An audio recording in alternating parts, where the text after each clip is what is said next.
The Dave Hooker Show. A presentation of Off the Hook Sports. Objective insight, expertise, top guests. Available on YouTube, Apple, Spotify, and the Off the Hook Sports app. Download now for free. Also available on offthehooksports.com. I compute and obey. Now to Dave Hooker. Ready. Here we go, off and running, and my, oh my, the twists and turns of week one in college football continue, and this time it is at Clemson's behest, as we'll discuss whether or not the Clemson era is over.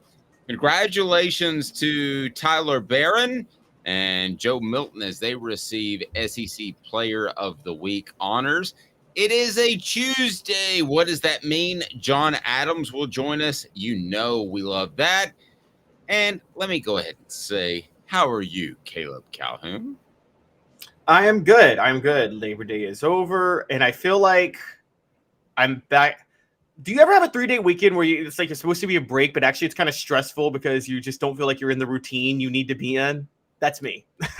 Yes, it's called Labor Day weekend because covering football, it is not a holiday and everybody else is off. So if you need something specifically business related, you can't get in touch with them and you just have to kind of throw your hands up at the end of the day when you've written all you can and you've said all you can on a show, and then you just move on. So that's what I did. Got to spend a little time with the missus and the puppy that I got. So that was my Labor Day. Other than that, we had a show because if you take Labor Day off and you cover football, I don't know what in the world's wrong with you. So John Adams, Labor Day or Thanksgiving, right? That's right. I missed a lot of Thanksgivings and a couple of Christmases. So glad you're on board. Go ahead and get the hit the like and subscribe button. Turn your notifications on too. We always greatly appreciate that as we've got an absolute ton to get to. Also on this day, I guess what would the year be? I sent you the link. I forgot to write down the year. But on this day, in 2013. It's the 10-year anniversary. Yes. Peyton Manning threw for 462 yards and 7 touchdowns to lead the Broncos over the Super Bowl champion Baltimore Ravens. Wow, he was pretty darn good in that game, which makes me wonder, will we ever see a Peyton Manning, a statuesque quarterback who can't get out and about again? I kind of doubt it, but we'll discuss a little bit later in the program. Also, Billy Napier, too early to think about his replacement. Spencer Rattler, John jokingly said in a text, but he may be serious. Should he just call it a South Carolina career and go to the NFL? So we'll have college football week one takeaways a day late because of the holiday and games played on a Monday. So a big weekend of college football. Let's bring the man in. We love it when he's a part of the program. John Adams now joins us of the Knoxville News Sentinel and Gannett News Services USA Today. And he is a Hall of Famer. He didn't tell us last week. Somehow I missed it.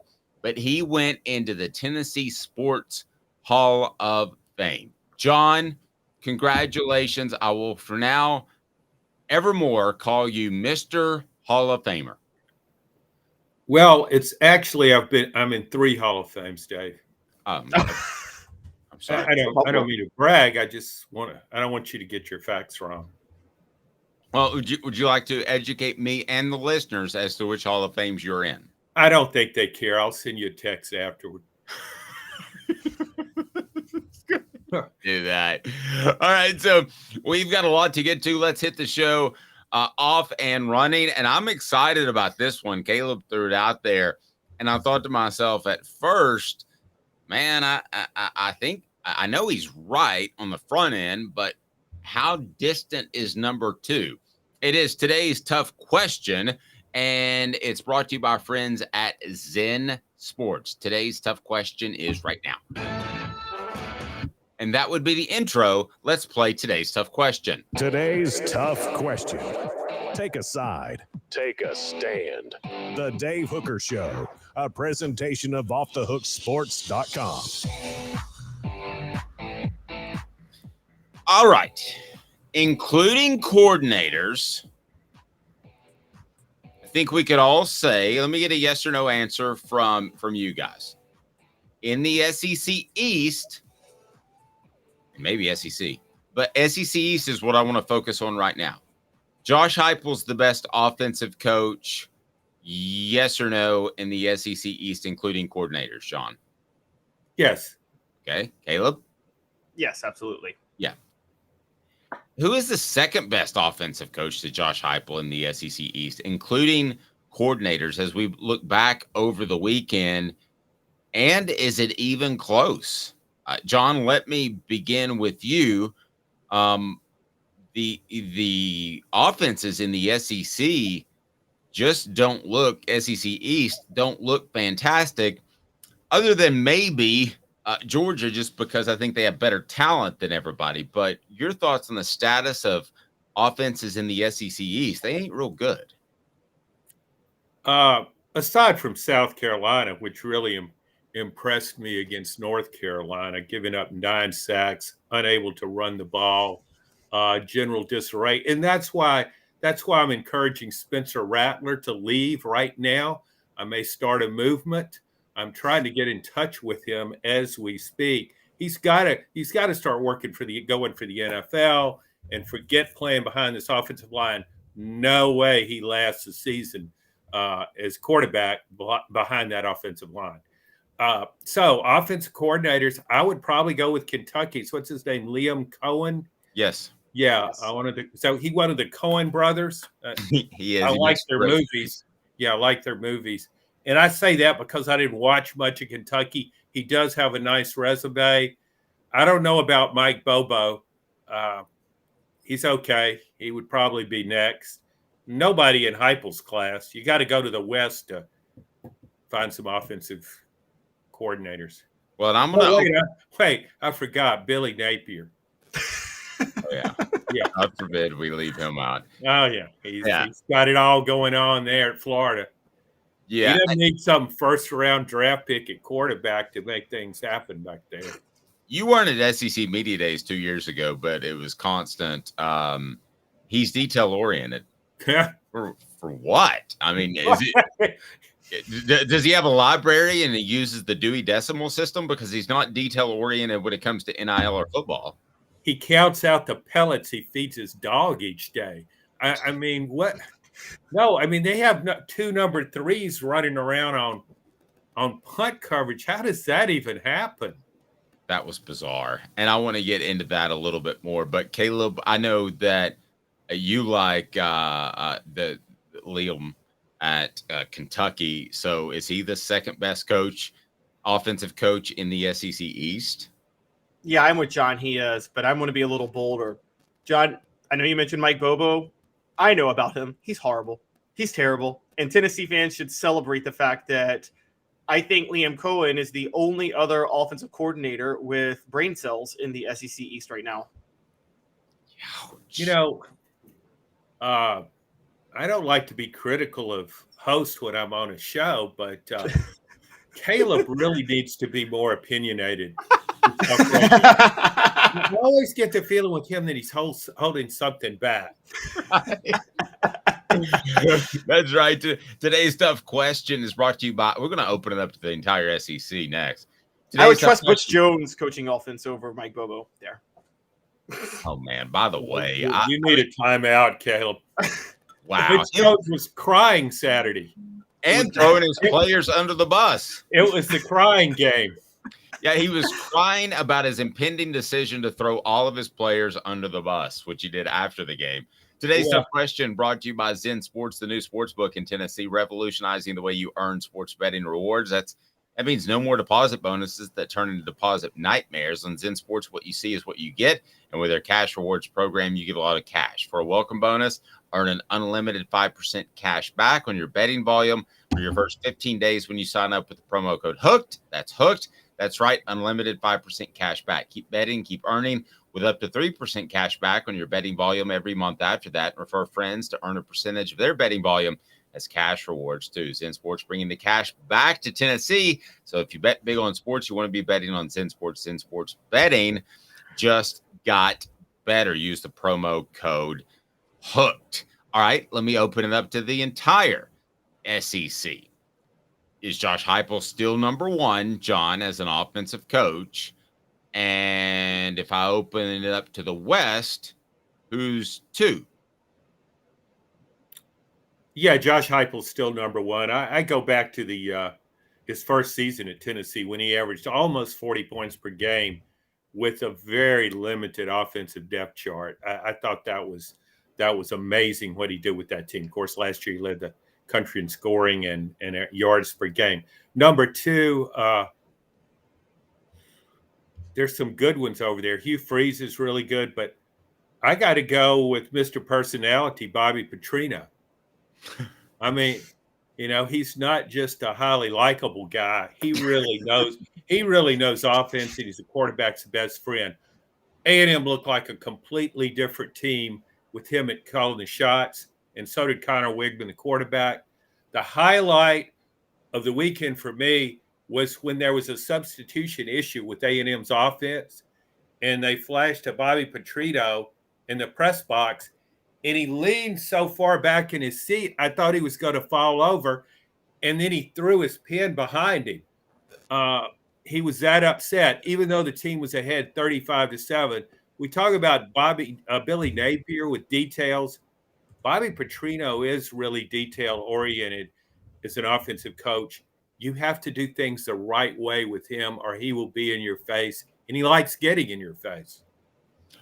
Yes, especially if you're good looking and you're young and you're female and work in his recruiting department.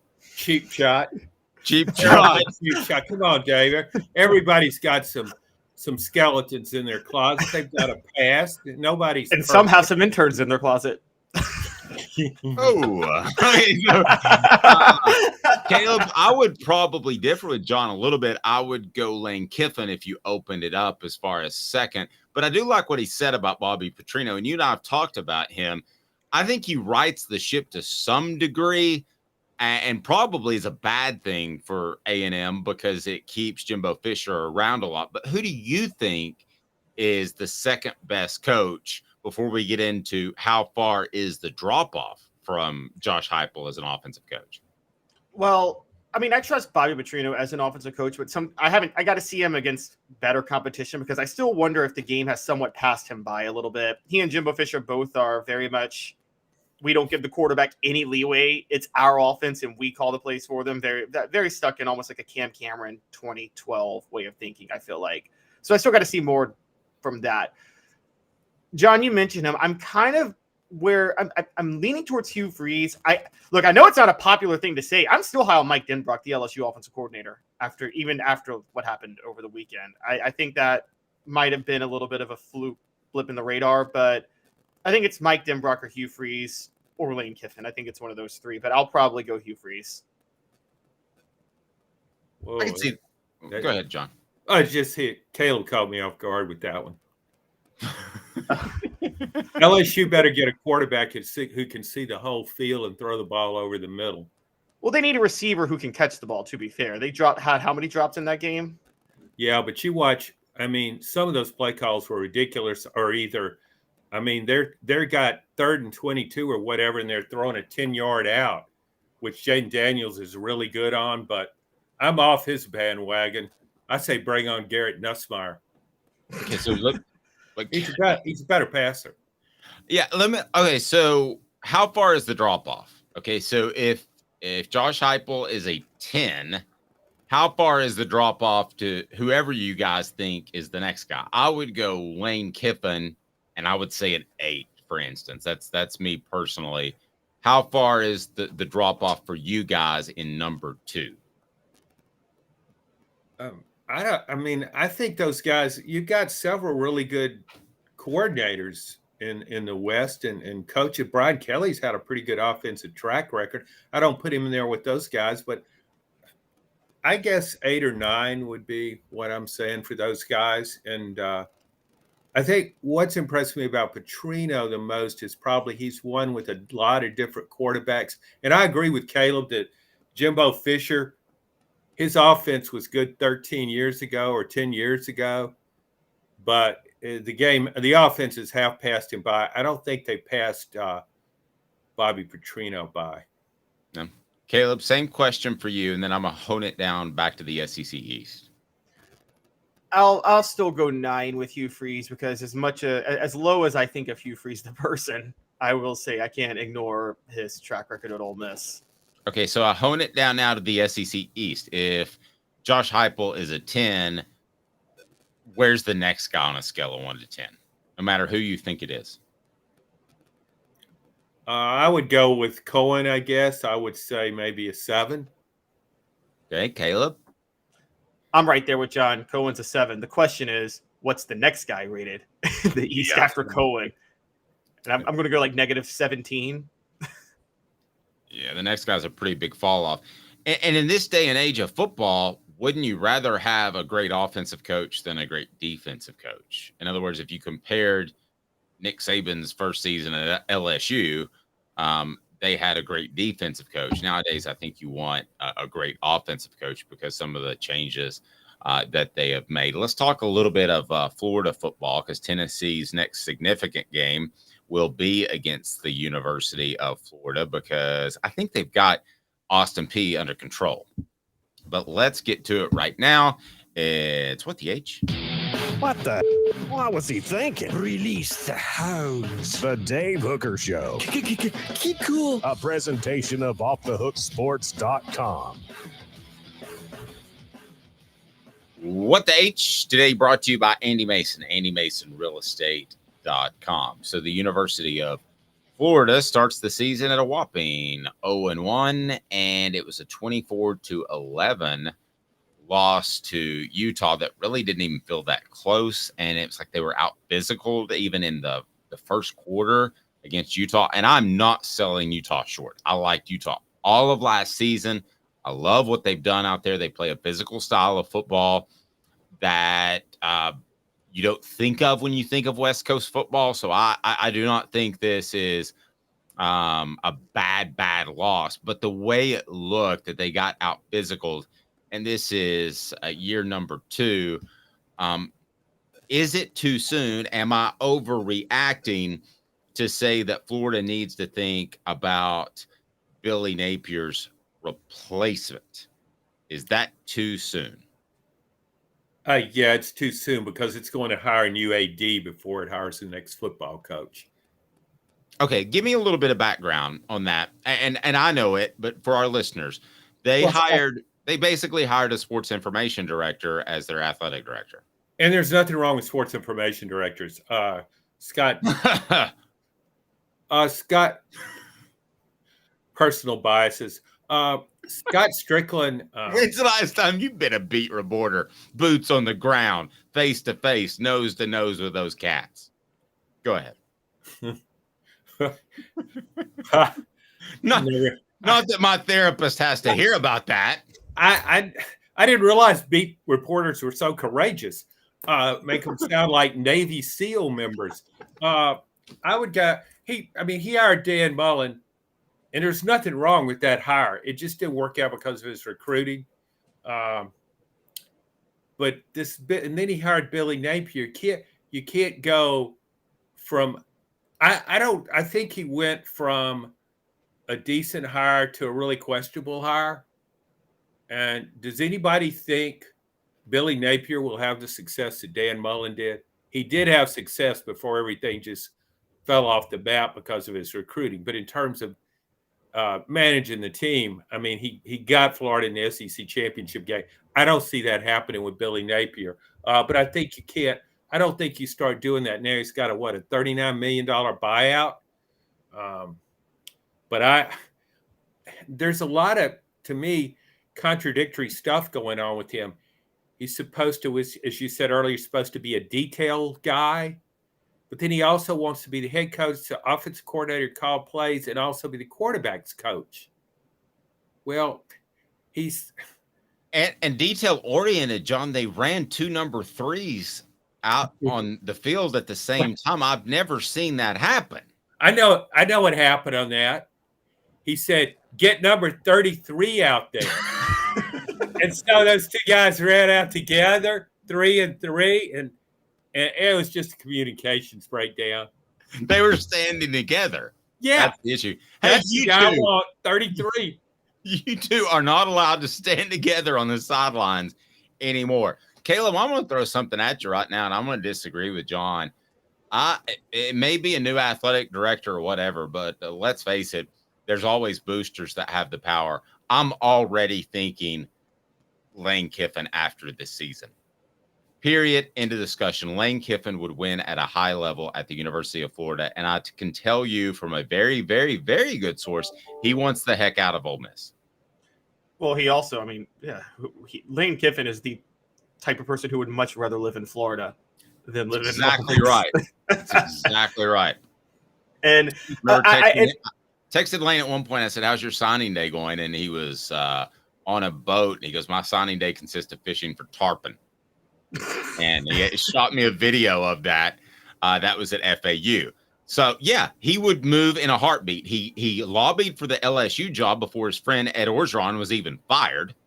And yeah, I know he wanted the Auburn job, didn't get it. It would be bad news for Tennessee. But if I'm Florida, I'm Billy Napier has already run its course in a little more than a season. Caleb, I would make that move in a heartbeat. Would you? Yes. I want to say the only thing I won't overreact to is that this has nothing to do with how I feel about Billy Napier as a coach. And I don't overreact to last weekend with Miami and Florida State, but with winning. Miami and Florida State, because of this new move, I think they're still stuck in the ACC for a long time. And so their revenue is going to be significantly less than Florida's for the foreseeable future. I think just because of that alone, Florida is going to get to a point where they can just so easily recruit the state better than the other two schools, where they can get all the talent to specifically go to Florida, that I think it's going to be I'm not to knock him, but kind of a Tennessee situation with Fulmer in the 90s, where Tennessee could have their litter of Georgia or Alabama kids because those programs were down at the time. And I think that it'll be a point to where like Florida's success may be immune to the head coach, whoever the head coach is, because it's going to be so easy to get talent in Florida.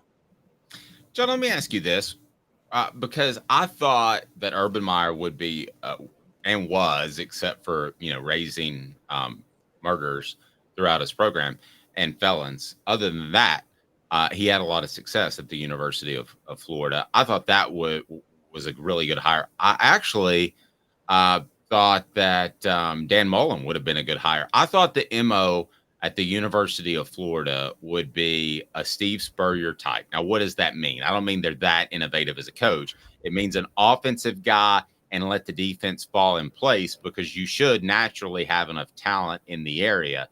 Is that still the MO? Because if so, Lane Kiffin fits that to a T. Plus, he's a pretty tireless recruiter as well. Yeah, Lane Kiffin definitely fits. Billy Napier didn't fit. You go back and you look, Florida made a great hire in Steve Spurrier. It made a great hire in Urban Meyer. And it made a good hire in Dan Mullen. But Dan Mullen's got to take the heat for what happened and his failed recruiting. But if I'm AD and I hire Dan Mullen and I know Dan Mullen's personality, it's pretty quirky, and I would worry about him on the recruiting trail. So I want to beef up that support staff in terms of recruiting all over the place. Because Dan Mullen can coach, and he can certainly coach offense. You saw what he did at Mississippi State. Florida's had a lot of bad hires. It hired Will Muschamp, Jim McElwain, Ron Zook. I mean, seriously. These are some names. No, I know. And Florida has, I talk about South Florida, Dade County. Florida has as much pull there as Miami does. Florida State has as much pull there as Miami does. So to not be able to recruit is really difficult. You've almost got to go into a staff meeting and say, boys, let's figure out how not to recruit today. It's pretty difficult. Are we looking at an SEC East, John, let me begin with you and go to Caleb, that is just absolutely ripe for the picking. Because when Tennessee won a national championship in 1998, when they had great success winning 2 SEC championships, we're talking about partly drunken Ray Goff, who was at Georgia, and then Jim Donnan. We're talking about Brad Scott at South Carolina, or Steve Spurrier was at Florida. That was a legend that Tennessee was able to overcome in 98. But other than that, the East and the coaches, I've talked to a coach about that back then, were not incredibly hard to overcome from an X's and O's standpoint. How ripe is the East for Tennessee right now? Well, you still got to get by Georgia. I mean, but Georgia would be like the Florida back then. Yes, you win that one game. That's a big if. You win that one game, and then the rest of them should be pretty easy. Yeah, you would think so. I mean, that's a good point. It's fairly similar, I would think. Of course, back then, the West was down too. So that made it even easier for Tennessee to find a path to the national championship. LSU was hiring Curly Hallman. I mean, seriously. So I think once past Georgia, Tennessee's got a real nice shot in the East, but it's all going away. I mean, it would really be to Tennessee's benefit if things stayed the way they were, if they just told Texas and Oklahoma to go back to the Big 12 or Big 22 or whatever you want to call it. We'll just keep what we've got and keep those divisions, because Tennessee would have a really good shot in that situation in terms of the East. It's like solid number 2. And I thought that going into the season, but I think it even more after watching some games this Saturday. Yeah, Caleb, I think that Tennessee fans used to pray that its own program would hire a good coach. Nowadays, you pray that the other coaches in the SEC East get extensions. Yes, exactly. Tennessee fans should be rooting like heck for Billy Napier to stay at Florida. I mean, that's their dream. Do you see what he did there? John, did you see that? Rooting like heck? Yeah. Work like heck. Well, it's funny because I look back at when Tennessee first started to fall off as a program. It was the day Georgia hired Mark Richt. I mean, Tennessee's last top 10 finish before last year was 2001, which was Mark Richt's first year. And then recruiting, and I know Fulmer was a tireless recruiter, but he just couldn't get the talent out of Georgia like he was able to in the 90s because Mark Richt was there. And then when you had Steve Spurrier go to South Carolina, you had Urban Meyer at Florida, you had Nick Saban eventually at Alabama. It was just every single base dried up from where Tennessee tries to recruit from. And John, Dave knows this. I'm not buying into this whole Nashville's growing, so talent's going to come to Tennessee in state-wise argument, because Nashville's been growing for 10 years and it hasn't borne out in the recruits that come out of Nashville. They haven't really turned out a lot of NFL talent relative to their population. So you think it's growing in the wrong way? It's not like Louisiana, where they have such a per capita, such a high number of future NFL players. So you just think the wrong kind of people are coming to Nashville. Yeah, I can buy into that. Yeah. It's actually a bunch of nerdy Northeasterners who are moving, who have no bodies whatsoever, and their kids aren't going to be physically able to play football. and stoners from California. Exactly. Wait, are you telling me there's never been stoners to go to a football practice and participate? Ooh, not the California hippie stoners. No. Yeah, I remember asking a guy, a player one time. I'm not going to say which school. I said, "What percentage of players do you think regularly go to practice, Stoney?" And I was thinking he'd say, what, 20, 25%? He said, probably about 75%.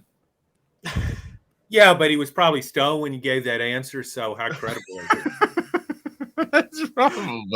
That's probably true. Which fan base would you rather be right now? Would you rather be South Carolina or Florida, as we talk a little bit about the East? Because I think Shane Beamer is going to bust his rear and recruit. And this sounds insane, but if somebody takes over for him one day, as opposed to Florida, South Carolina might actually have better talent than if they make a transition from Billy Napier to somebody else. John, is that insane? Sorry, but I watched all of North Carolina, South Carolina game, and I know Shane Beamer's recruiting okay, but Billy Napier has the number 3 ranked class last time I looked for 24. So I think whoever follows him is going to have a lot to work with. So I would South Carolina is too checkered of a path to make me think the glory days are ahead, no matter who the coach is, unless it's Steve Spurrier. No, fair.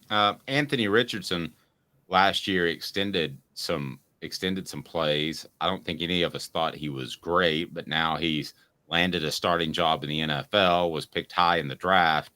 Did we sell Anthony Richardson short at all last year, guys? I don't think we sold him short. I mean, I thought he was a great athlete, but I also think he's extremely injury prone, but he's a great athlete. May turn out to be a great quarterback, but I don't think he'll stay healthy in the NFL. What about you, Caleb? Thoughts? The only, I didn't believe in Anthony Richardson having watched him last year, but I do pay attention to intangibles. And from everything with Anthony Richardson, it was screaming Jamarcus Russell to me for the longest time. But I got to be honest, he seems like a much harder. Everything I've heard about him at Florida and in the NFL, his intangibles are there. I don't know if the accuracy will come, but he is a really, really hard worker, and he's got the arm. So if he can, those 2 things, maybe you can get the accuracy with you. But it was unfair. It was unfair for me to compare him to like a big arm like Jamarcus Russell, Ryan Leaf type, who I just felt who did not have the intangibles. What was that with Jamarcus Russell? Didn't he have something going with cough syrup, or am I thinking somebody else? Oh no, you're right. It was. We talked about it a couple weeks ago. Scissor, yeah, sipping on some scissor. Okay. It's a great. Did you ever try getting a buzz off the scissor, John, back in the day, or did they just give you all straight heroin? No, Dave, I was never into the drug scene. Yeah, I need help loading my musket. Well, try this heroin. That should help. Then you don't care if you can't load your musket. John, by the way, I'm catching you. I was on an elevator the other day, and this young lady was wearing a tiara and said, "Oh, is it your birthday?" And she said, "Yes." "How old are you?" 14. "How old do you think I am?" 56. She responded. Do I look 56? What's our next question, Dave? There you go. All right, we'll get to that. And that is Joe Milton III named SEC Co-Offensive Player of the Week. Tyler Barron named the SEC Defensive Lineman of the Week. I want to ask John after this, who exactly will be Tennessee's second best player after the season? And we'll take a closer look at what the Vols did very well against Virginia. Hang with me for 90 seconds. He's John Adams with Caleb Calhoun. I'm Dave Hooker off the Oak Sport. Before Cadis, I was really heavy into the drug culture. I was selling drugs. I was just constantly in pain. I was missing like a good support system in my life. Cadis has given me everything that I need in order to successfully have a wonderful recovery, in order to have a life that I didn't even know was possible. And it's not just about me anymore, and I love that. I absolutely love it. You can take your life back. Call Cadis today. With all that sun, sand, and salt water, the beach is a very relaxing place. Unless you wear contacts. Ow! Open your eyes to the best the beach has to offer with LASIK vision correction from Campbell Cunningham Laser Center. Sports Treasures in North Knoxville is one of the South's largest sports cards and memorabilia dealers, featuring over 10 million sports cards from vintage to modern. Sports Treasures carries a full line of hobby boxes, singles, autographed memorabilia, Tennessee Vol collectibles, fan cave decorations, and so much more. See a museum full of collectibles at Sports Treasures, 4819 North Broadway in Fountain City, and Sports Treasures on Facebook. Sports Treasures, where the real sports fan goes to shop. Objective coverage. Hey, that's new. If we get caught, we're going to jail. The Dave Hooker Show, a presentation of Off the Hook Sports. YouTube, Apple, Spotify, and the free Off the Hook Sports app. I'm going to need to see some identification. Back to Dave Hooker. So we began the season saying that Cooper Mays was the most important player for Tennessee, other than Joe Milton, and maybe even most important with Joe Milton on the slate, because there's a drop off to a guy named Nico, and he should be pretty good. By the way, did you get any strong thoughts, John, on what limited time you saw out of Nico in relief duty on Saturday? I didn't pull much away other than what I already thought. No, I mean, we've all heard really good things about him. So he didn't do anything to change my way of thinking. And I think there's a tendency with someone who is ballyhooed as Nico, when they go into the games, fans will magnify anything he does in a positive manner. If he catches this shotgun snap flawlessly, people will rave about his ball handling skills. I just think that's the nature of the beast there. No, I agree. Remind you that portions of the program brought to you by AndyMasonRealEstate.com. Best prices, best service in the biz there in the Knoxville area. He's my realtor. He should be yours. AndyMasonRealEstate.com. Again, AndyMasonRealEstate.com for all of your real estate needs. So we talked about Cooper Mays being the most important player before the season. Then, bam, Ollie Lane jumps in. And the interior of Tennessee's offensive line, I thought, played really well. I didn't think there were any A-gap. Again, this is Virginia, but there weren't any A-gap pressures, which is the gap between the center and the guard. And also, I thought that at times there was a really good push in the interior of the offensive line. So I ask you this, guys, who are Tennessee's, at the end of the season, we will say this guy was Jalen Hyatt. In other words, we would all have said at the end of last year, Hendon Hooker was the best player. So if everything goes to plan, Joe Milton at the end of the season, we will say Tennessee's best player was Joe Milton. So after what we saw on Saturday, who's vying to be the second best impactful player? Because we saw a lot of guys contribute. Tyler Barron wins SEC Defensive Player of the Week. So defensive lineman, not player. Lineman. Defensive lineman, excuse me. So, John, let me begin with you.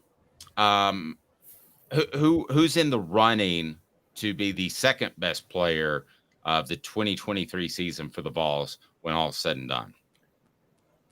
I really like Amari Thomas. I hadn't seen a guy in the middle of the line at Tennessee do what he's doing in a while. He was really covering ground. He's strong. I mean, he was a highly touted player coming in, but I think he's really hit his stride. I think he will be a bigger factor than Tyler Barron. And I think Barron's success in part will be attributable, and I'm not knocking Barron, but I think it will partly be attributable to Amari Thomas and how he plays in that middle. He is somebody that I think other teams will look at and say, okay, we got to deal with this guy. What are we doing? Caleb, I know you love Amari. Love Amari. Just want to point out Nashville's growing so much, and the Memphis kid is still more important than any Nashville kid on Tennessee. But I actually do love Amari. And it's funny, John, I said the exact same thing over the weekend. I felt Tyler Barron and James Pierce, everything they did was because of Amari, and the one touchdown drive that Tennessee gave up just happened to be the one drive that Amari Thomas got hurt. So I'm with John on that. I'm still probably going to go. I'm going to go on the other side, but I'm going to stay in the trenches. I love Javonte Spraggins. I still love Javonte Spraggins. I think he's the centerpiece of what makes Tennessee's interior blocking go so well when they run the ball. So I'm going to go Javonte Spraggins, but I mean, I'm only doing that because John picked Amari Thomas, because I would have picked Amari Thomas. I'm gonna differ from both of you guys, and the reason I'm going to do so is because of that Sunday show with Fred that we did on what day of the week you think, John? I have no idea. Sunday. It's called That Sunday Show with Fred. Thanks for listening. Yeah. Yeah, I really appreciate that, and it's brought to you So by that show, what day is that show on again, Dave? it's on February. That show Billy brought to you Napier probably would get that wrong. he shows up on a Thursday. He goes, "When are we doing this show?" But that show brought to you by the Harold Group. Harold Group Security Solutions, leadership experience, specialization, addressing problems through unique mission-specific mitigation techniques. Also making your children safer one school at a time. They work with private schools to avoid just the traumatic, terrible school shootings that we have seen. Go to heraldgrp.com, heraldgrp.com. Tell your school administrator that's who you need to make your school safe, and they'll be working with public schools soon. I'm gonna offer you this, John. You may not have seen it, but our friend Fred White, I said, who does he remind you of? No, two things. Fred doesn't overspeak. He's the exact opposite of a Skip Bayless. Fred also hates comparisons. And John, he said that his ceiling is Leonard Little. That to me is a pretty darn good ceiling. Well, you're talking about James Pierce. You're talking about James Pierce. I don't know who you're talking about, Dave. Yeah, you didn't name the player. James Pierce. Sorry, James Pierce. Okay, way to go, Billy. James, from now on, a dumb move is a Billy.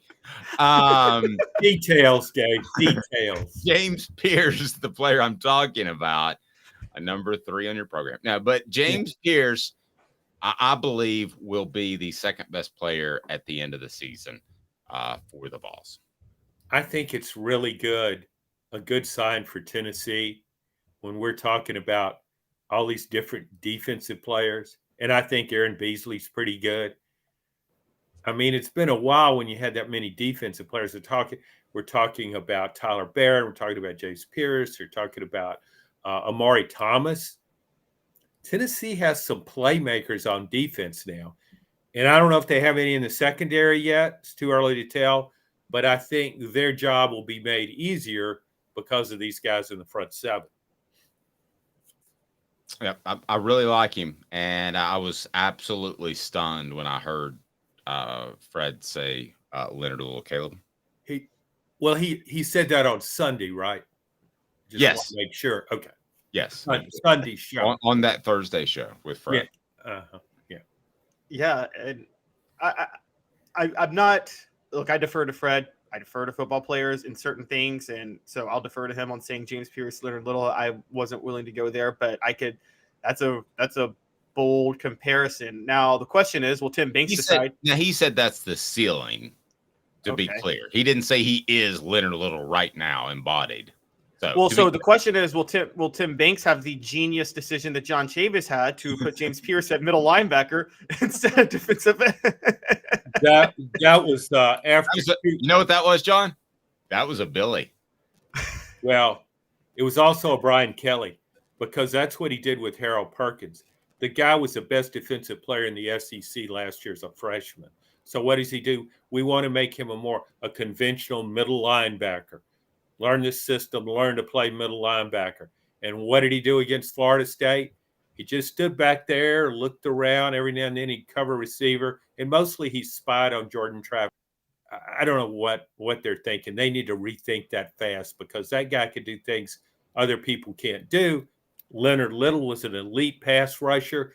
And Tennessee said, hey, let's try him out in the middle, see how that goes. And I was in Florida advancing that game that week, and I was in Spurrier's office, and this is like 2 games into the season, and I'm walking out the door, and Steve says, how's that little Leonard Little looking at middle linebacker? He knew how he was looking when he said that. Brutal. Oh my gosh. Thanks for playing. Yeah, and Steve Spurrier known to maybe call a columnist on Florida Week to try to stir the pot a little bit before the Tennessee-Florida game. Yeah, that happened a few times.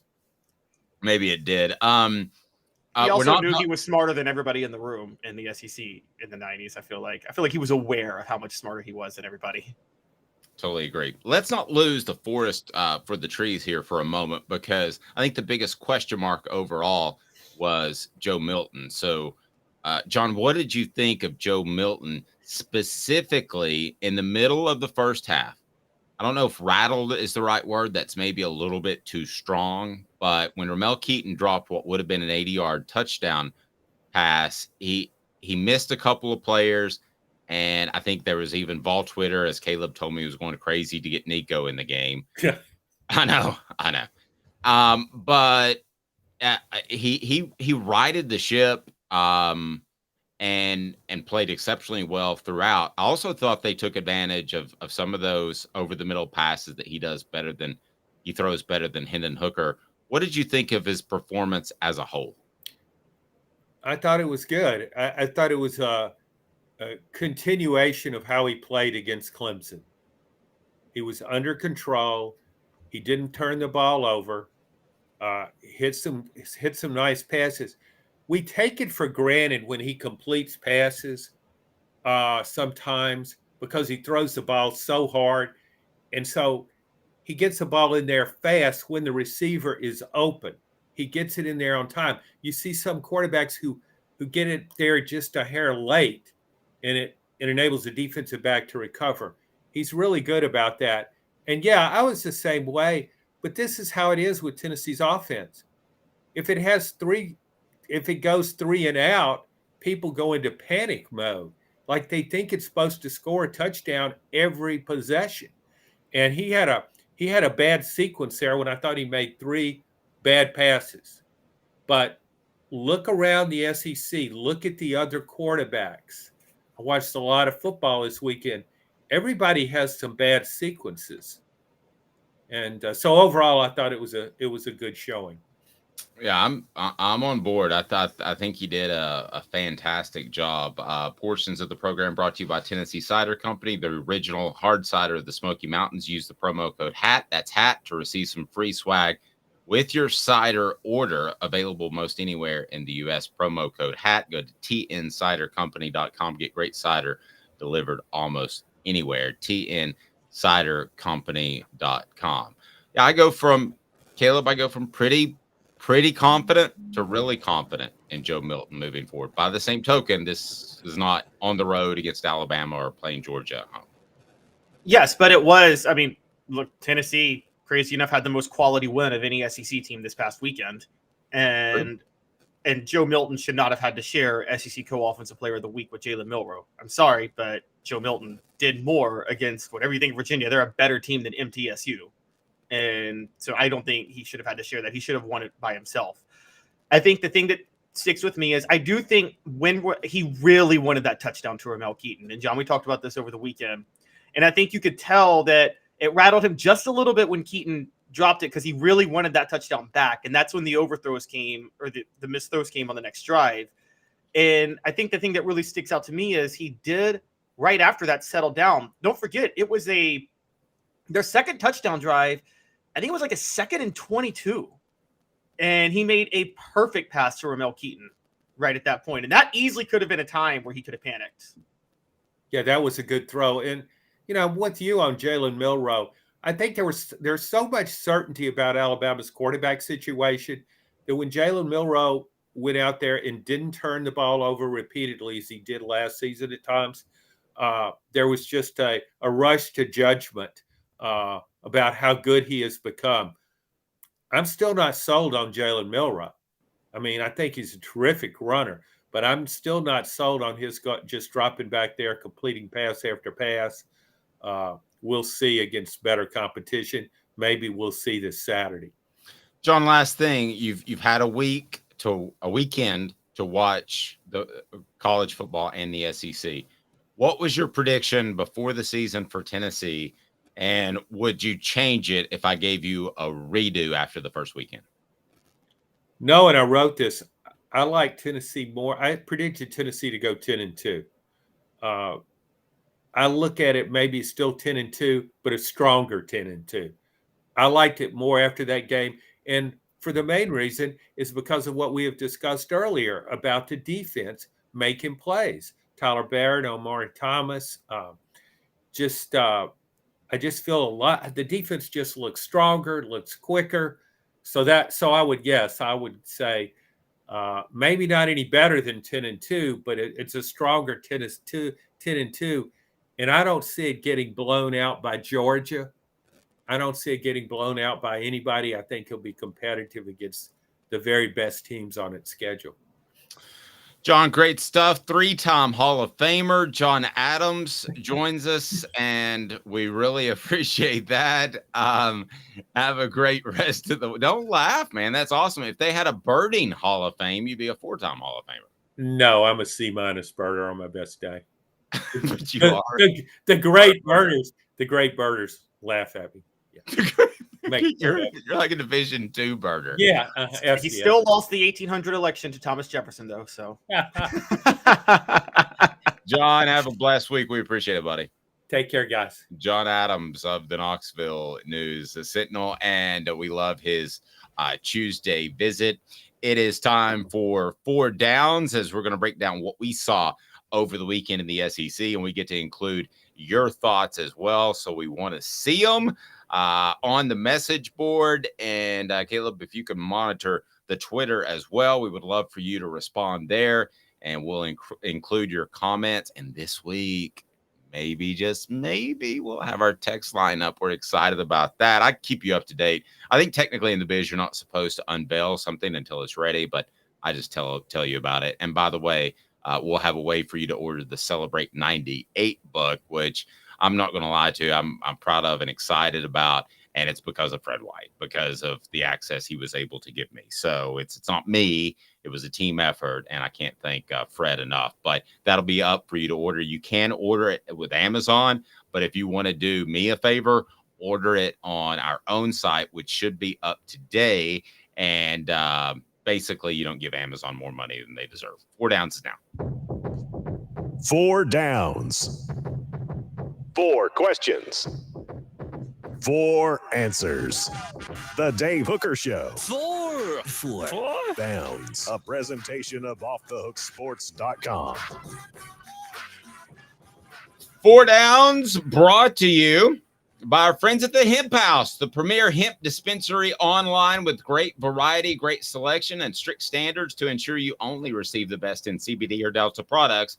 HempHouseChat.com, HempHouseChat.com. So 4 Downs is now. Let's take a look back.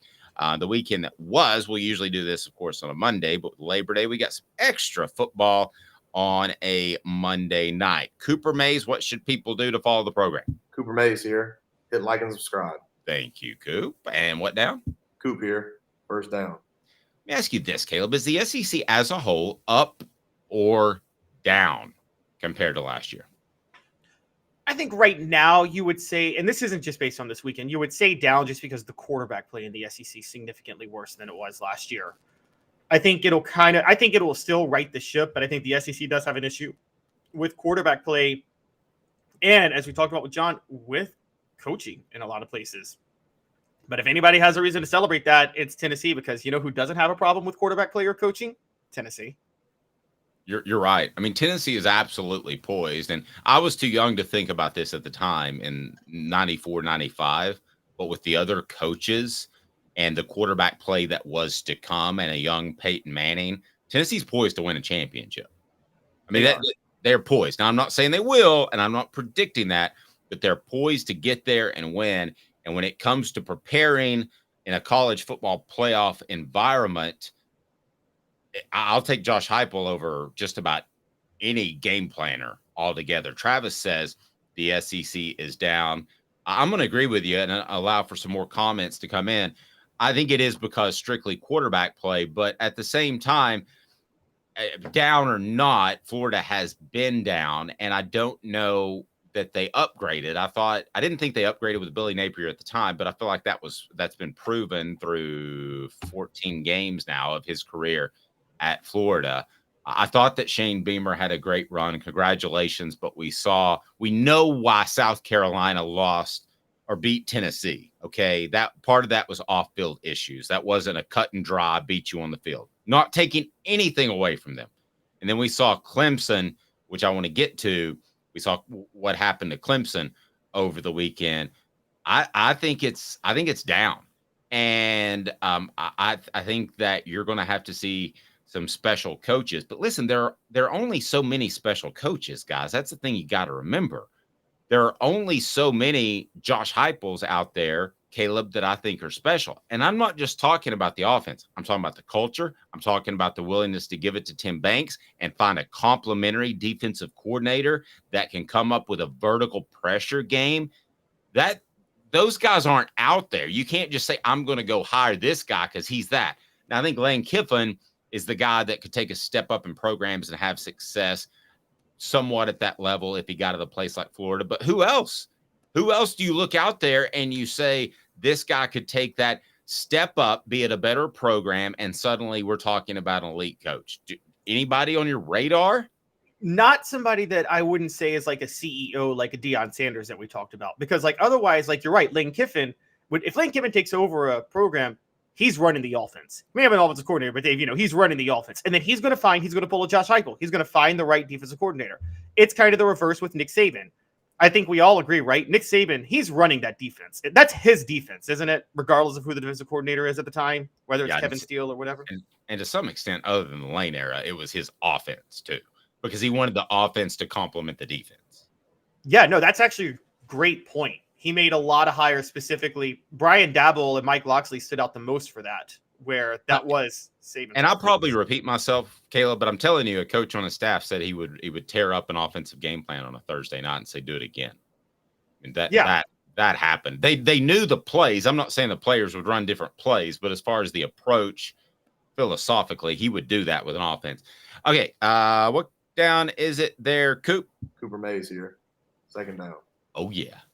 The Clemson era, is it officially over right now? Yes. I'm going to say nope. Yes. Here's why you're wrong. Okay. I'm all ears. It was over the day Brent Venables took the Oklahoma job. Oh, so it's okay. Okay.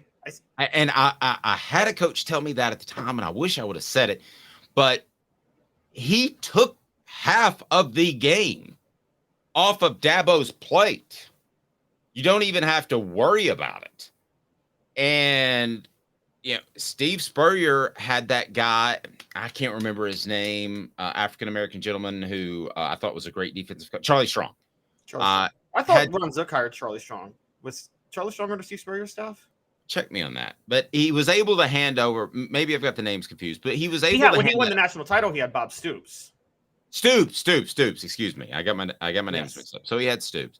My apologies. So I don't think that Clemson has that any longer. No, and it's funny. It goes back to what we talked about just the previous down, which is that, I mean, the mark of it, if you're going to be an offensive coach, you got to make sure you hire the complimentary right guy on the other side. I remember after Bob Stoops left, Dave, you probably remember this too. Steve Spurrier's hire after Stoops was John Hoke, who was awful, who was a terrible defensive coordinator. And John Hoke, there's a picture. I know you said it was. There's a picture of him looking dumbfounded on the sideline when Travis Stevens ran for 230 yards on Florida. John Hoke having no idea what's going on.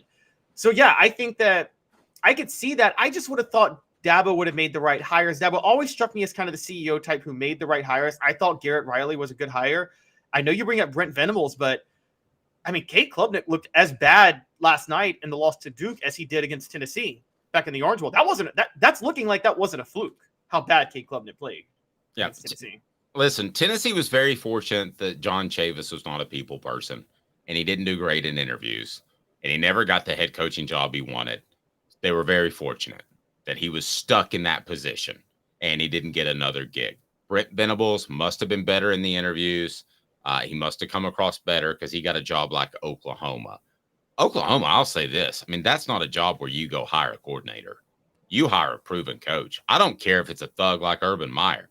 That's who you hire. You don't go hire a coordinator. I think that Clemson was over the day that Brent Venables got the offer for that job. Not even took that job because I know he was going to take it.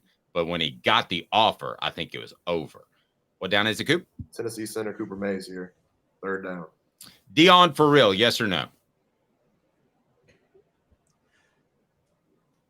I'll say yes as a recruiter. I think Dion is a smart. No, you can't. No, you can't caveat it. Fine, yes. I'll go yes. Okay. And the reason is because he can recruit. I will go yes for now. I don't think it'll hold up because I think his coaching staff will get poached. And I think, and unless But you're don't the you think right he's going to guy, be in a situation where a lot of he'll have his pick of the litter of good coaches as assistants after these coaches get poached? fair point. I mean, one of the things that hurt, I think one of the things that hurt Fulmer with the Dave Clawson hire, you probably know this, Dave, you were knee deep with the program.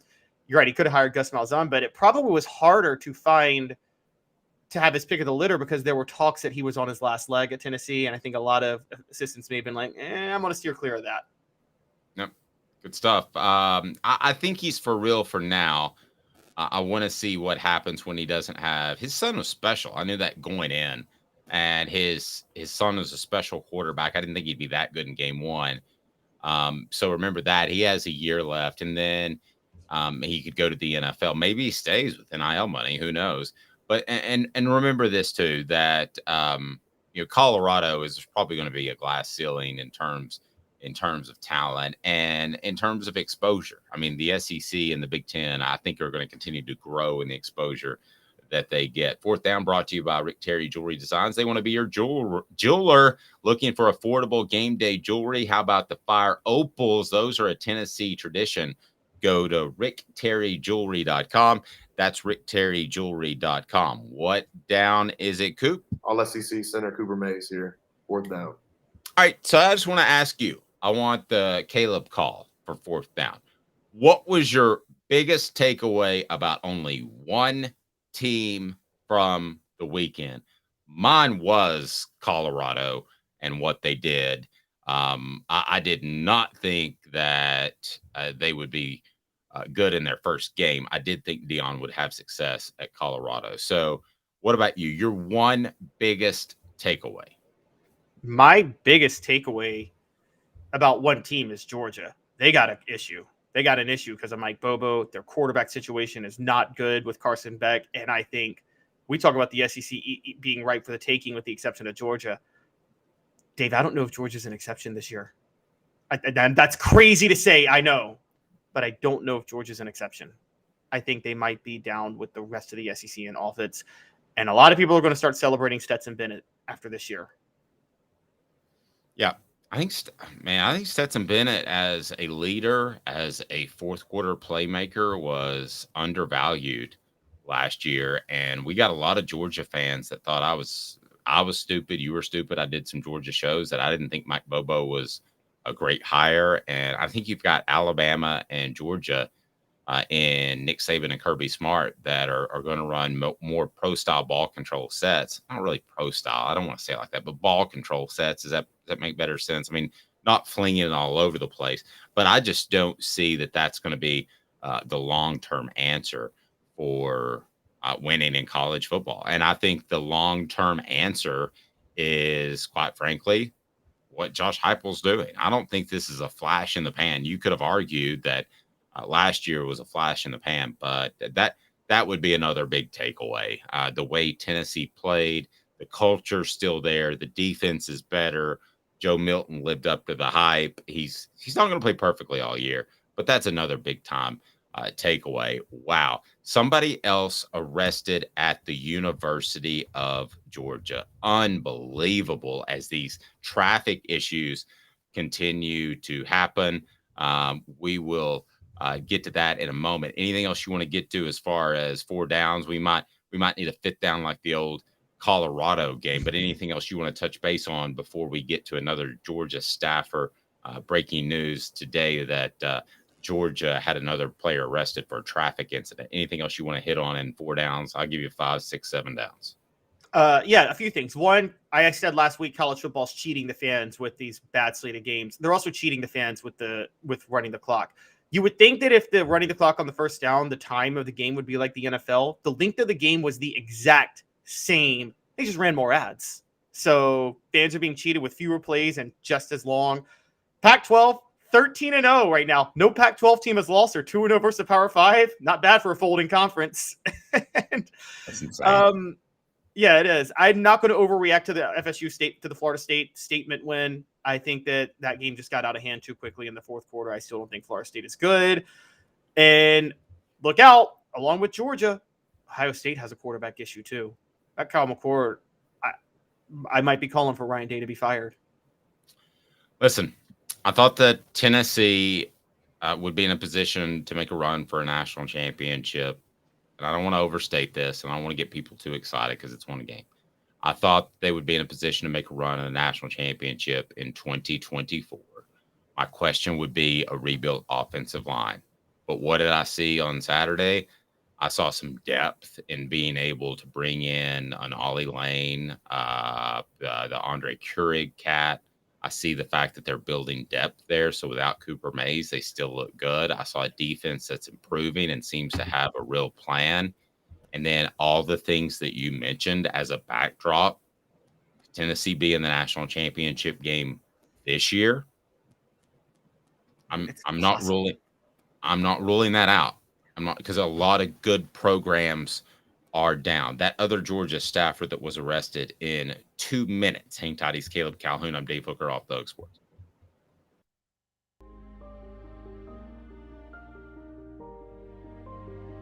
Our family has been creating one-of-a-kind pieces of jewelry in West Knoxville since 1986. Each piece is a combination of unique processes that bring your idea to life. Every day in our shop, a truly special item with a story all its own is being manufactured in our facility, bringing the history and family sentiment into a whole new generation of life. We're grateful that you chose us to be Knoxville's best jeweler, a title that we value and respect. Because to me, being a jeweler and owning a jewelry store are not the same thing. I'm Rick Terry. I'm a jeweler, and we want to be your jeweler. Kingston Pike and Campbell Station Road in the heart of Farragut, and downtown on Gay Street right next to the Tennessee Theater. Hi, Mike Davis here with City Heating and Air, reminding you to always dare to compare. Our team provides quality local heating and air service, installation, and maintenance across East Tennessee. We use only the best equipment like American Standard heating and air conditioning for your residential, new construction, or commercial needs.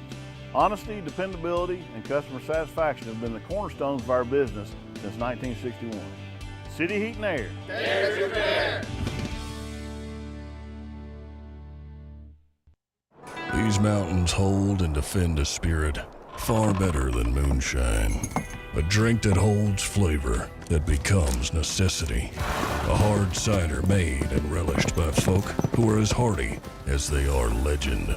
A refreshment that can only be found in one place. With a taste that makes you say, give me 3 bottles of the good stuff. Tennessee Cider Company, where necessity can be found. Who's this guy? Hello, wizard. The Dave Hooker Show, Who? a presentation of Off the Hook Sports, What? YouTube, Apple, Spotify, and the free Off the Hook Sports app.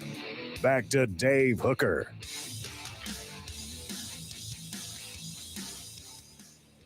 Man, I'll tell you something. A lot of us have lost someone in some sort of traffic incident.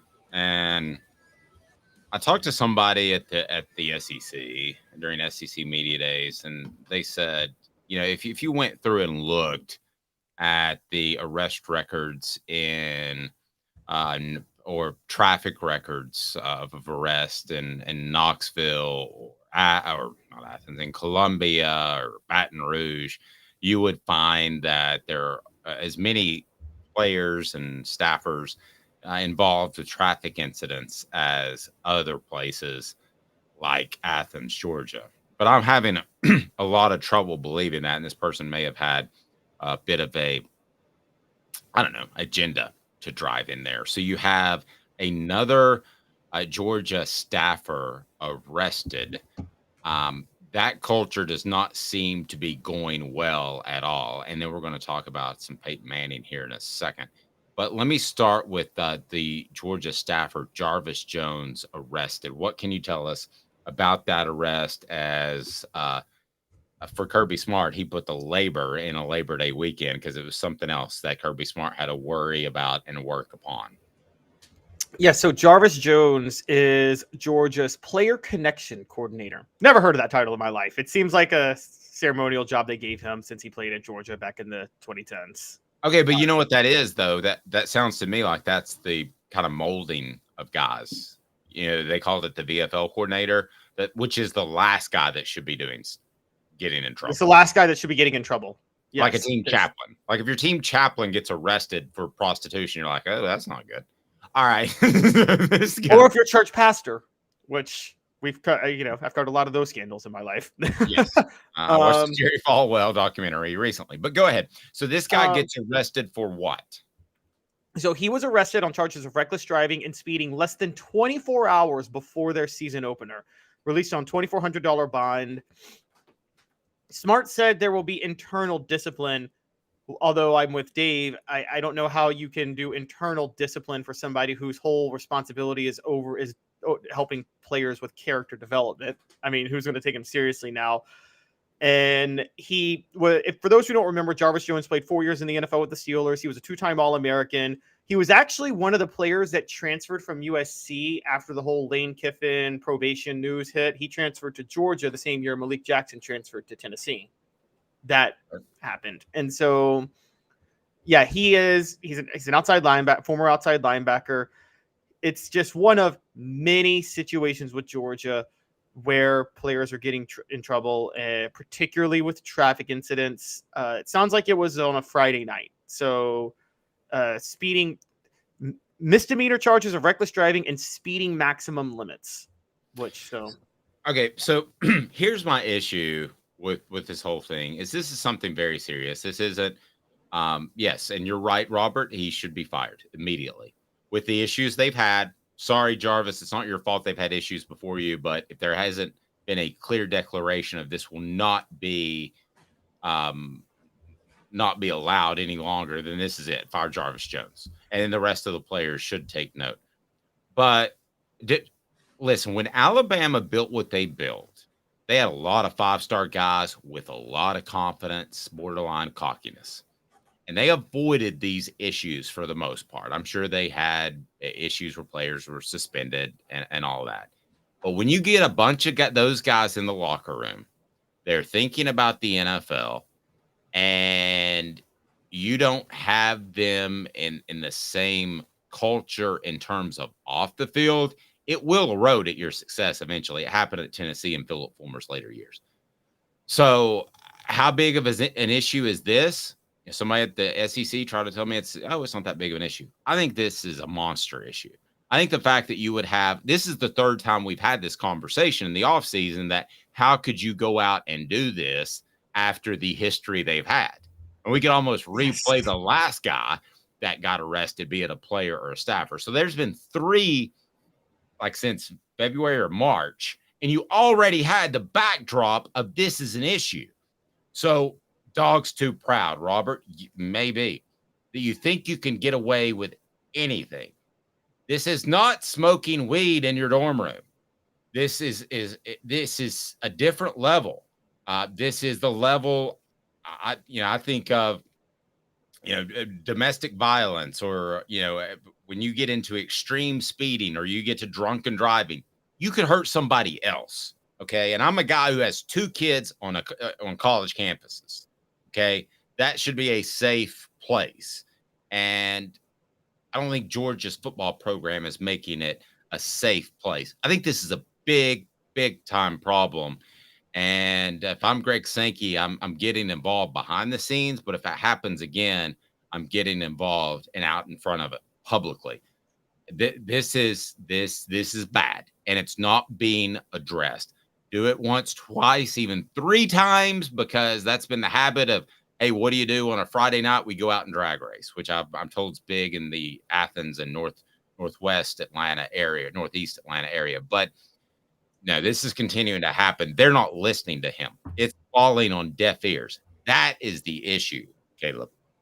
Yes, and it's, you told me about this. I knew about the discipline issues in Tennessee in the early 2000s, but one thing you brought up that I never thought about was once you have them, you can't get it back. You can't get the program back. And I start to wonder because you see with Urban, one of the reasons Alabama has none, Nick Saban has so much credibility. Players go with the understanding that this is Nick Saban's program, period, end of story. You can't be bigger than the program. I kind of equate it to, the NBA, for instance, when the Bulls signed Dennis Rodman. Well, Dennis Rodman wasn't going to be able to be a cancer with the Bulls because he already knew he was going to a team that was led by Michael Jordan and Scottie Pippen. Like, that's their team, and you're welcome to be and lucky to be a part of it. I think that's why I've always said that head cases at wide receiver are best if they sign with quarterbacks like Peyton Manning or Tom Brady, because Tom Brady or Peyton Manning will keep them in line. Well, Kirby Smart, you would think, has that credibility, but now I'm thinking in my head, what if he got to where he is by ignoring these issues for so long, and we just don't know about them until now? Now they're getting exposed. Right, because more people are going to cover it. Elias says Smart is setting himself up for a massive narrative shift if he starts losing some games. Let me offer this too. What I think a lot of people think that Georgia is just going to take over. I'm not talking about you as Tennessee fans or those that see what Josh Heupel is doing up close and personal. But I think there are a lot of people that believe outside of individual programs, talking about a lot of national media, that Georgia's just going to take over. And they're going to go in this Alabama kind of run, and they're going to win 4, 5, 6 championships moving forward. Historically, that's not the case. It's not the case at all. If you look back, the greatest coach of his generation, in my opinion, in the SEC was Steve Spurrier. How many championships did he win? One. Just one. Right? And he was lucky to get that one. Okay. Vince Dooley. How many he was a great coach. He should have won more than one. He won 2. Won one. He should have won more than one. He won 1. Pat Dye won 0. What's that? Pat Dye won 0, and he's a legendary coach. Pat Dye won 0, legendary coach. So basically, who are we talking about? The coaches that really set up dynasties. We're talking about Paul Bear Bryant. We're talking about Nick Saban. Who else in terms? Woody Hayes. And when I say dynasty, I'm talking about long term. It's hard to do in college football to win 2 titles, which they've done. But it's even more difficult to keep that going for 3 titles. I believe if something's not changed quickly, that yes, the narrative shifts on Kirby Smart. What do we talk about now when we talk about Urban Meyer? We don't talk about the 2 national titles at Florida. We talk about the fact that those guys were a bunch of thugs, unless it's a propaganda piece by Netflix. So, and Florida still hasn't recovered from that as a program. They really haven't. Yes. And let me tell you how this works as a program to give you a little bit of insight. This is so cyclical because what happens is, especially when it's a former player, but what's going to happen with this Jarvis Jones thing and what happened at Tennessee, you come out, you get arrested. That's news, right? No question about it. Okay. Now you go to, let's say, an arraignment or a continuance or whatever. Well, that's news again because it's in the court system. So you report it again. So this one incident, maybe a 2-minute stupid decision in his life, can be front page news 6 or 7 or 8 or 9 or 10 times, depending on how it plays out with each step in the court process. Well, now you have Georgia with about 8 of those incidents going on. And if you don't think that parents look at that and think, man, they're in the news again, when in reality, it may just be, what's it been, 12 incidents? I've lost track, but it's been double-digit incidents. It could be in the paper on a regular basis. Big time problem for Georgia. And I'm telling you that I don't think this is anywhere close to corrected. And if it's not, it will be what erodes them as a program that could be an Alabama type dynasty, which I never thought that they could. And I don't think anybody can until I see it with my own eyeballs. I didn't think Alabama and Nick Saban could do what they did till they did it. I mean, there's no reason to think anybody else can do it moving forward. Yeah, I agree. And let's not forget how lucky Nick Saban had to be. Okay, so 2009 he wins it, but 2011, if Oklahoma State doesn't blow a 17-point lead to Iowa State on a Friday night, LSU's playing Oklahoma State for the national title that year, not Alabama in a rematch. 2012, he lucked out on Ohio State just happening to be on probation when they were undefeated to get to play Notre Dame. And there's a lot of things that go in. I'll tell it. Look, the narrative on Georgia is about to get bad. Dave, I just talked about their issues on the last segment on Mike Bobo and Carson Beck, and I'm just not a believer. What happens if the offense, if they continue to look hideous? Fans are upset. You know this. Arrests become even bigger stories when you start struggling on the field.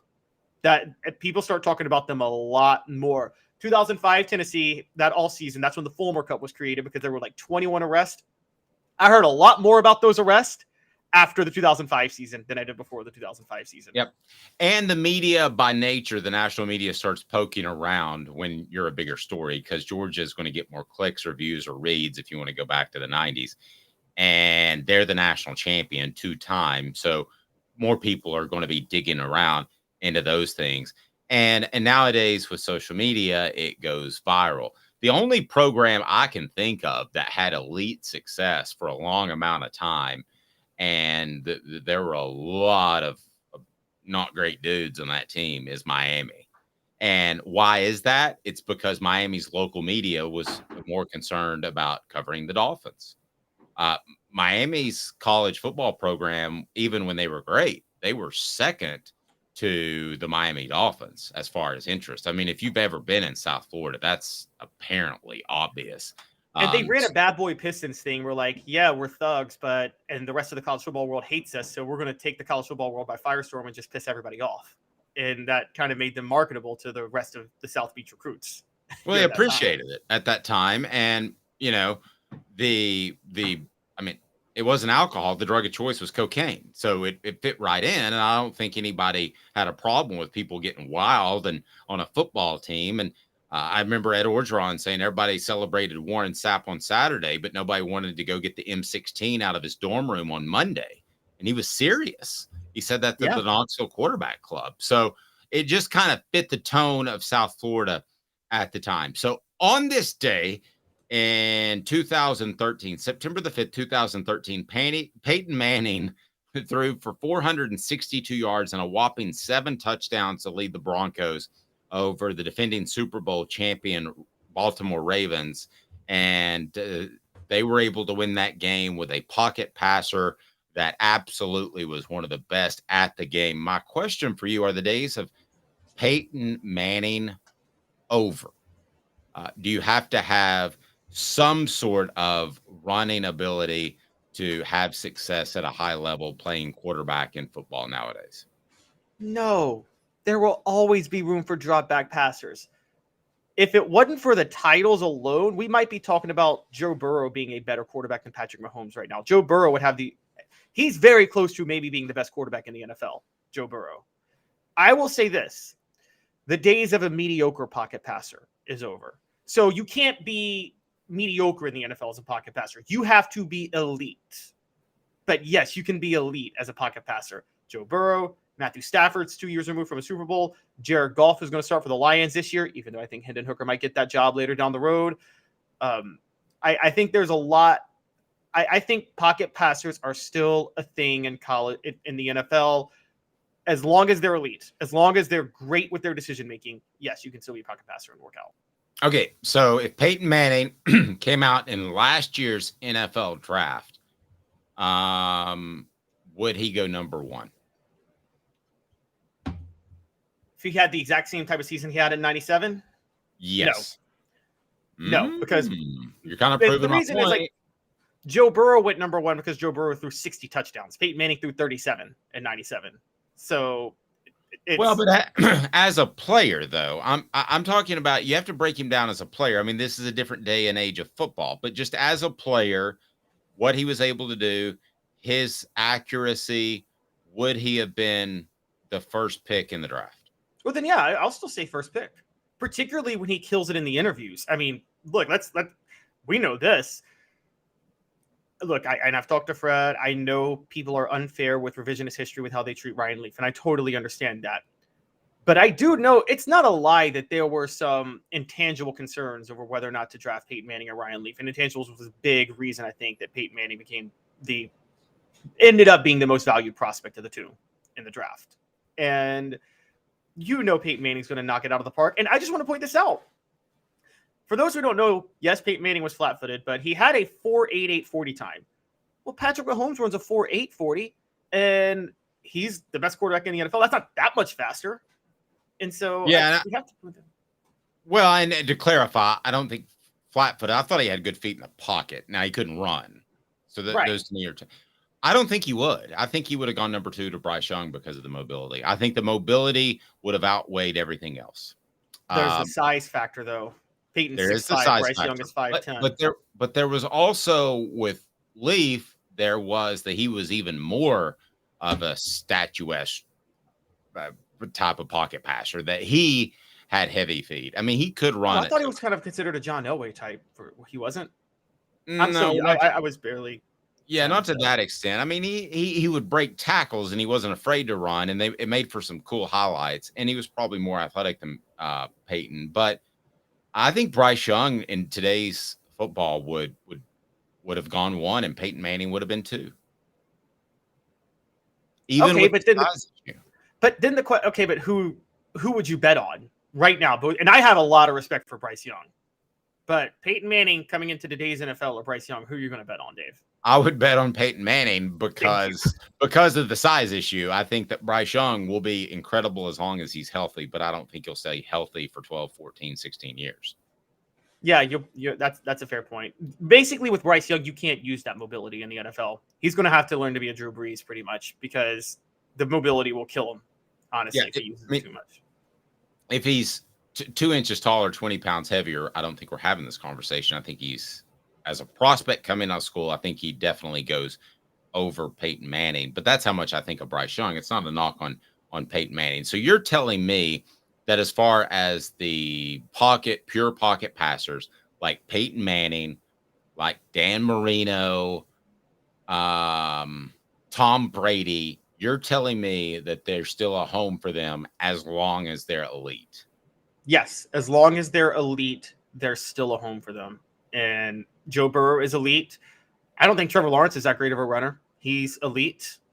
So, yeah. And again, I don't even think Matthew Stafford's elite, but he won a Super Bowl with the Rams, so we just can't take that part away. Well, and to your point, Patrick Mahomes he makes a lot of plays by buying time, but most of his great throws and great plays are from within the pocket, but he can run. Yes, exactly. He can run. He's a fluid runner. Again, he's actually not that fast. Again, it was a 4.8 40. There's something just about, I think he takes long strides, if I'm being honest. And I think that's what helps. But look, I was too young to watch Dan Marino in his prime, but all I've heard from people all the time is how special his arm was. I haven't seen I don't care if Patrick Mahomes couldn't run. He's got the most special arm I've ever seen for a quarterback. Yeah, I think you want to get the ball out in like 2.7 seconds is the rule, or maybe it's 2.4 is the general rule. Marino bought time because his release probably took a half second off that, and his reads were so quick he took another half second off that. So he didn't need to be as mobile. So I agree with you, and I was probably going to go the other way, actually. I think that as long as you're elite, Dan Fouts would have been another great example that Robert brings up. Very, very similar to Dan Marino, probably a poor man's Dan Marino. But no, I think as long as you're elite, you got a spot. But I think that you might fall a little bit in the draft. You might be middle of the first round instead of the first overall guy. And then there's a guy like John Elway who was a great number runner. 1 in any draft. Yeah, was a great runner for his time. I mean, would he be a great runner now? No, he would be a good runner. That's a totally different type of cat altogether. What about? Oh, sorry, I was going to say, because when I talk about special arms, do you think it's just intangibles, or was somebody like Tyler Bree, was it his release? Do you think that held him back in the NFL from ever making it? Because he had a rare arm too. I never liked how he had a bit of a sidearm delivery. I always thought that was a little bit of an issue, and he'd have balls batted down. I think a lot of this is luck, to be real honest with you. I think going to the right coordinator, I mean, if Jalen Hurts goes to a lot of other places, is he having elite success in the NFL? I would argue no. So yeah, if Andrew Luck goes anywhere else, he's in the Hall of Fame, but he went to the worst organization that Peyton Manning masked all of their flaws, and Andrew Luck was put on suicide watch with how often he was hit at Indianapolis. Yep. We appreciate John Adams. Big show. We appreciate everybody on board. Show exploding. Thank you for that. We'll let you know more about the Celebrate 98 book that is coming out. And then tomorrow we'll be joined by Jimmy Himes. It'll be Josh Ward on a Thursday and a Football Friday with Fred. Fred White will join us as well. So he's Caleb Calhoun. I'm Dave Hooker. Have a fantastic day, evening, morning, whenever you're watching this. This has been a presentation of Off the